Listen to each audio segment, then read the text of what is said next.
vaksin COVID-19 yang diproduksi oleh Sinovac Life Sciences Co. Ltd. China yang diajukan proses sertifikasinya oleh PT Bio Farma, hukumnya suci dan halal.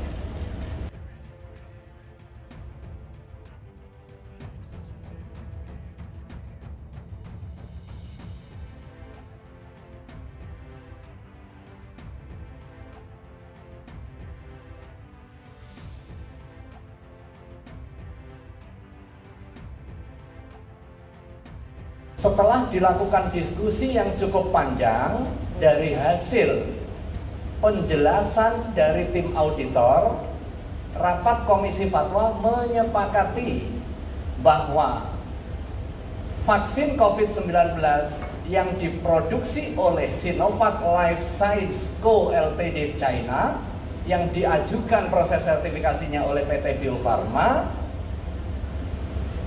hukumnya suci dan halal.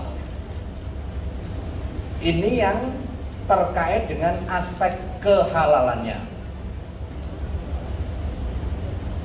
Akan tetapi mengenai kebolehan penggunaannya, ini sangat terkait dengan keputusan mengenai